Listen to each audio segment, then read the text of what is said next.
President John F. Kennedy.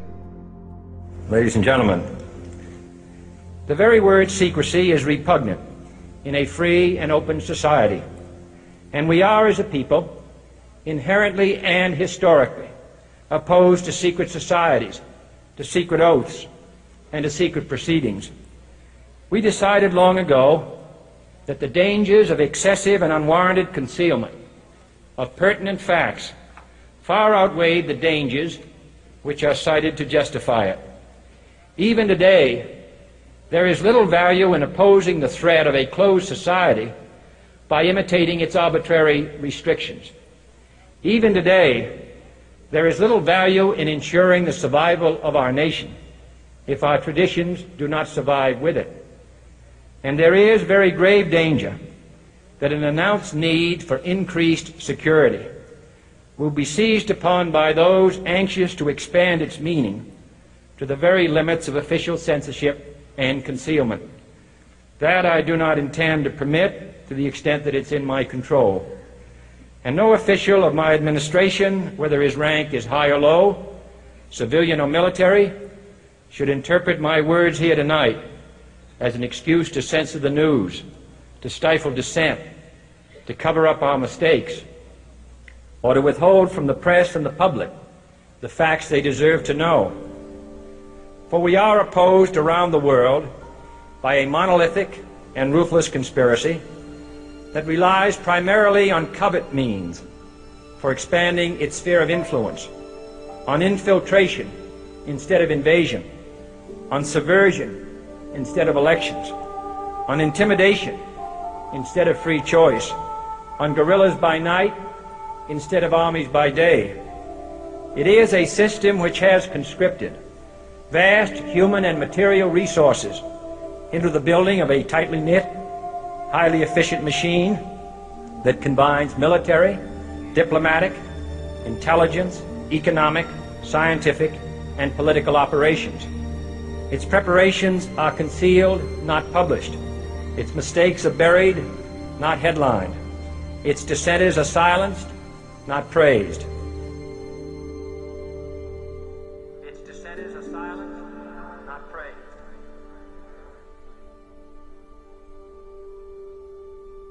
Its dissenters are silenced, not praised. Its dissenters are silenced, not praised.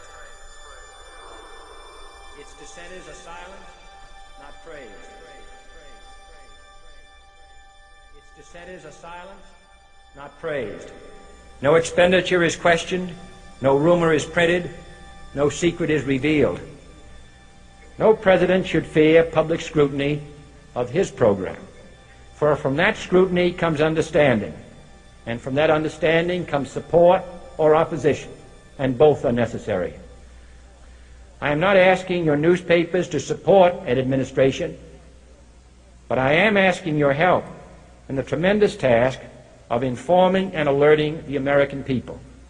For I have complete confidence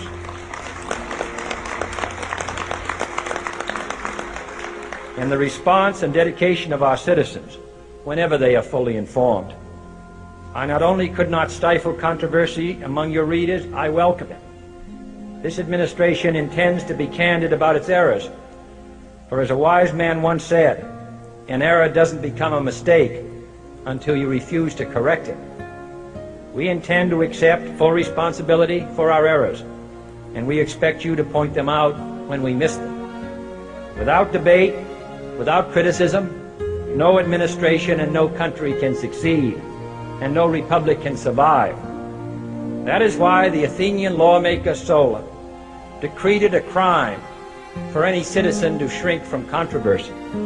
And that is why our press was protected by the First Amendment, the only business in America specifically protected by the Constitution, not primarily to amuse and entertain, not to emphasize the trivial and the sentimental, not to simply give the public what it wants, but to inform, to arouse, to reflect, to state our dangers and our opportunities, to indicate our crises and our choices, to lead, mold, educate, and sometimes even anger public opinion.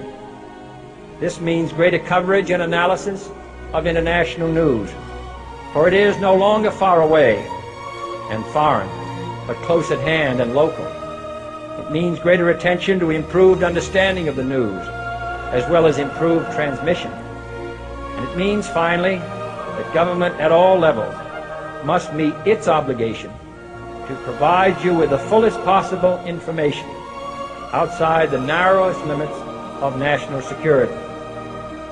And so it is to the printing press, to the recorder of man's deeds, the keeper of his conscience, the courier of his news, that we look for strength and assistance, confident that with your help, man will be what he was born to be, free and independent.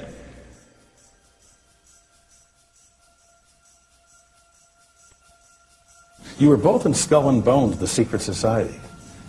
It's so secret we can't talk about it. What does that mean for America? The conspiracy theorists are going to go wild. I'm sure they are. I don't know. I haven't seen the web. Number 322? You both were members of Skull and Bones, a secret society at Yale. What does that tell us? Not much, because it's a secret. Is there a secret handshake? Is there a secret code? I wish there were something secret I could manifest. 322, a secret number? There are all kinds of secrets, Tim, but one thing is not a secret. I disagree with this president's direction that he's taking the country. We can do a better job, and I intend to do it. And we'll be watching. Be safe on the campaign trail. John Kerry, thanks for joining us. And we'll be right back. It's good to be back at the Council on Foreign Relations. As Pete mentioned, I've been a member for a long time and was actually a director for some period of time. I never mentioned that when I was campaigning for re-election back home in Wyoming. Senator Clinton, how you doing? I'm good. How are you? Can I ask you a quick question while you sign that? Sure. It was reported in June of 2006 you attended a meeting in Ottawa, Canada, the Bilderberg Group. Can you comment on that? What's going on for the Bilderberg meeting, and what do you guys talk about up there? I have no idea what you're talking about. Yeah, you do. I was reported you were up there and people saw you up there. I just want to know what you guys talk about and meet about up there. Sir, I don't know. Why are they such top secret meetings? I have no idea what you're talking about. Your husband went to a Bilderberg meeting too. I'm just wondering. I'm not being rude or anything. No, I just want to know what happens at these meetings. Well, since I wasn't there, I have no idea.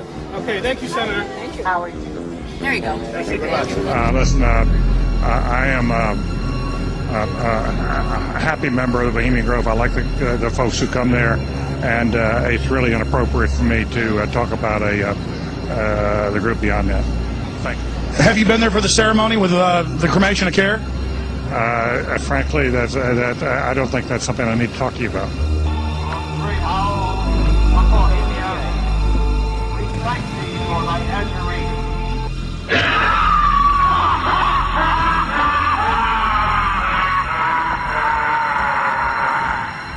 Have you been there for the ceremony with the cremation of care?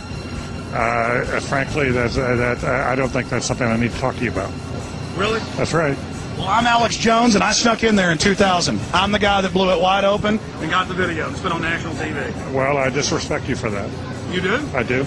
But it's a lot of big public officials going in there. Don't we deserve to know? I don't know anything about you, and I don't know anything about your film. But if you go in there with an understanding, you violated that understanding by releasing that film, and I don't respect you for that. Really? I'm sorry. You took an understanding when you went in there that you would not do that film, and did you have an understanding when you went in there? No. Did you crash it?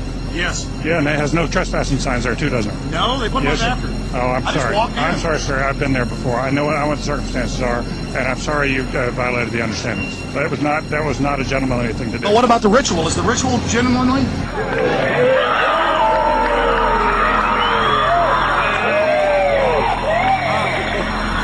Sir, everything. I don't owe you this comment. I know. This is what's called ambush journalism, and I disrespect you for that as well. So thank you and goodbye. The ritual? It's none of your damn business. Oh.